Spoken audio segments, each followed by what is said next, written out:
I've got with me the Hyundai Creta, the car that so many of you have been asking so much about. And now you know the prices. We've already done a preview on the show before as well. It is time to bring you all the details on it. Now, Hyundai is calling it the perfect SUV. Is that too much of a stretch? Is it just marketing jargon? Or is there some truth to it? Well, the only way to really figure that out is to put it to the test against its benchmark in the space. And that's always been that car. Yeah, Siddharth, you got to take that perfect SUV tag for the Creta with a pinch of salt, really, because it's got the looks, it's got the features, but does it come together as a package in terms of impressive driving dynamics and performance? And that's what we're going to find out.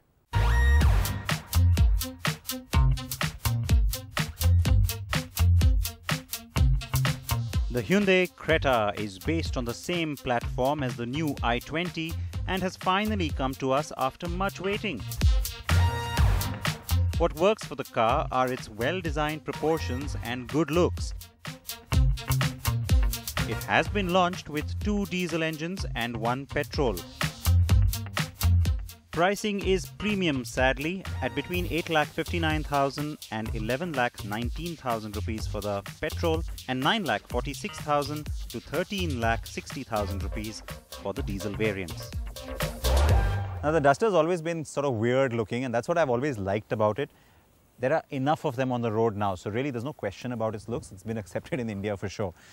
The Creta is the beauty pageant winner. Again, no doubt about that too. Just look at it. The 2 cars next to each other, plain Jane and, I don't know, Miss USA or Miss Korea actually.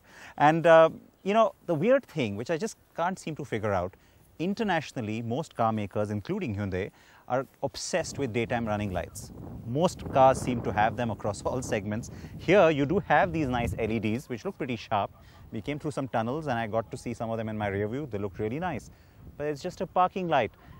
I can't understand why, because it could have been a nice differentiator in this space, especially because the other car that fits around the same sort of price band also has that same quirk. That, of course, is the Mahindra XUV 500.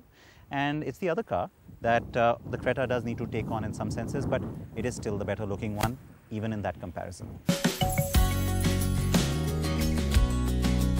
Yes, it's very pretty. The styling is Hyundai's Fluidic Sculpture 2.0 design language, which is accentuated by the headlamps, front grille, the rising waistline and the tail lights. The Duster looks chunkier and wider and is bigger anyway.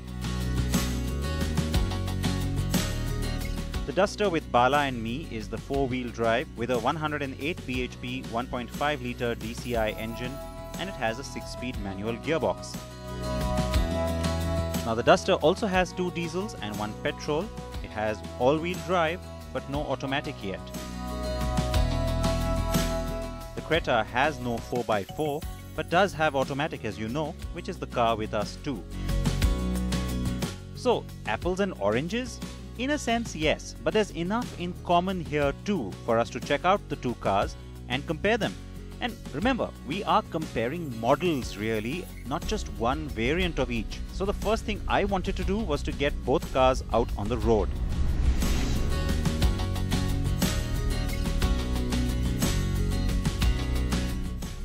Both cars come across as well-engineered and modern.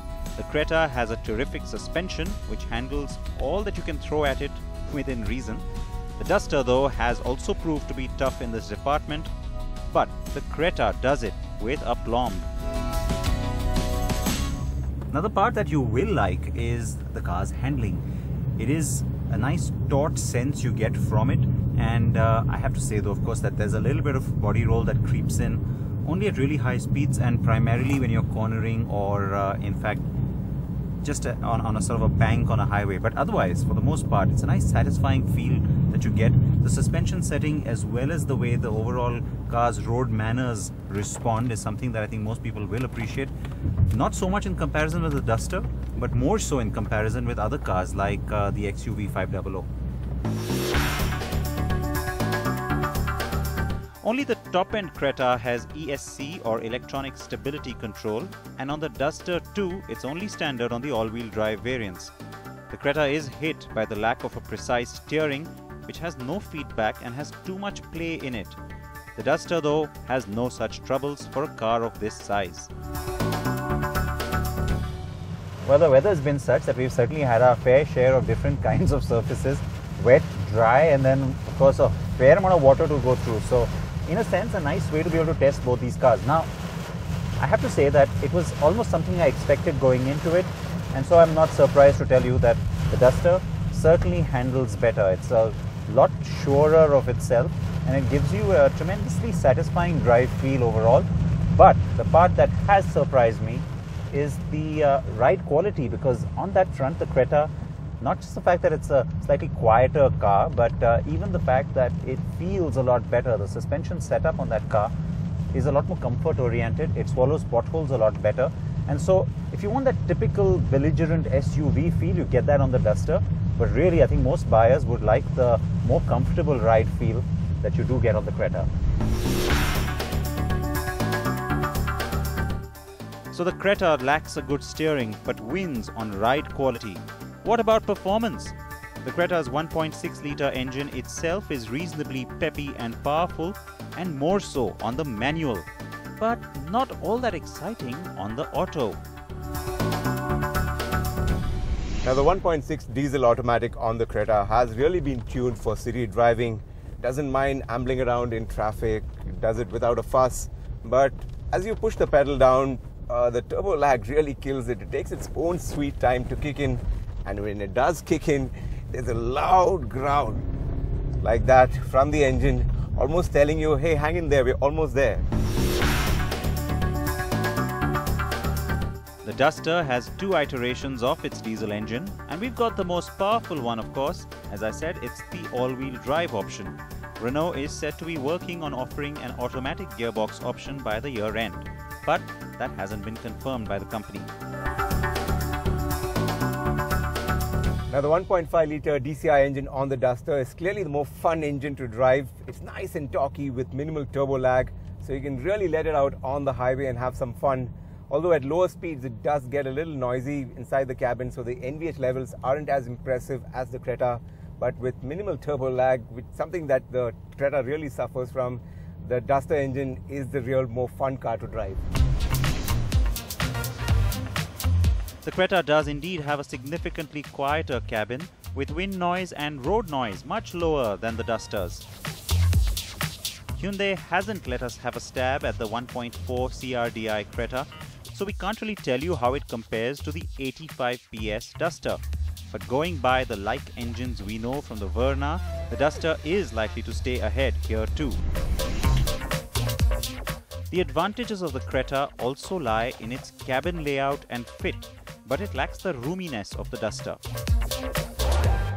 It's a well laid out dash. It's also finished pretty well, and the seats are comfortable. You've got a driver's seat which is height adjustable, all the connectivity options that you expect these days, steering mounted controls, a good trip computer, and there's a big touch screen here as well on the high end, which includes navigation. So really everything you can think of, including a reverse camera which also shows up on that screen.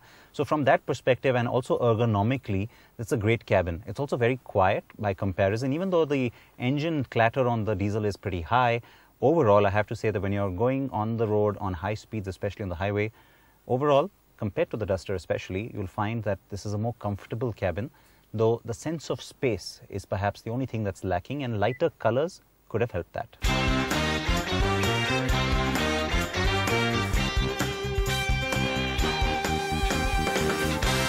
Now you do sit fairly low in the rear seat of the Creta, so that means there's more than sufficient headroom available than what you saw on the Duster. Also fair amount of leg room, and shoulder room is also pretty good, so sitting 3 adults in the rear seat won't be too much of a problem. But where things get a little bit more cramped are the windows, which feel fairly small thanks to the rising belt line.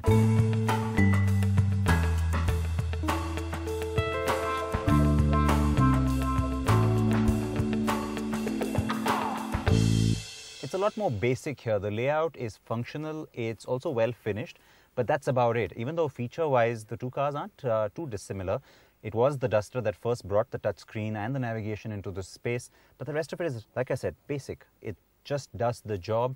It is a comfortable cabin. It gives you a great sense of space because it is very roomy and it's spacious, all right. And it's a nice commanding position of the road that you get on this one.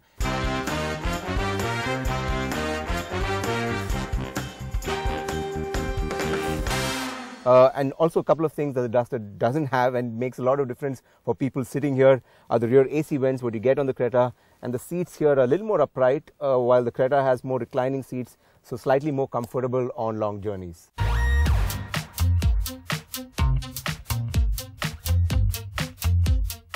And then comes the aspect of prices.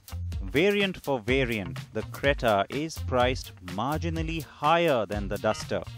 Hyundai could have done what it usually does and undercut the rivals by pricing aggressively and compelling competition to react. By going higher, Hyundai may have also done this because of its constrained production capacity, and that way it won't feel the pressure as it otherwise would have to deliver a whole lot of Cretas.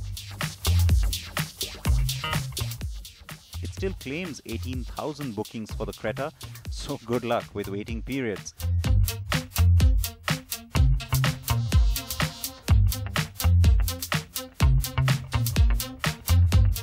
But the higher prices mean that Renault, Nissan with its Terrano, and even the Ford EcoSport or the Mahindra SUVs will all be breathing a sigh of relief. So what's the bottom line, you ask? The Duster stays the segment benchmark and takes this face-off. Not by a huge margin, of course, and on many aspects the Creta is ahead. For many buyers, the Creta will seem more appealing, and rightly so. But in this competition, I am choosing the car that better represents this segment in terms of performance, attribute, and very importantly, aspiration. And therefore for me, albeit with a slim margin, the Duster, the Renault Duster, is our winner.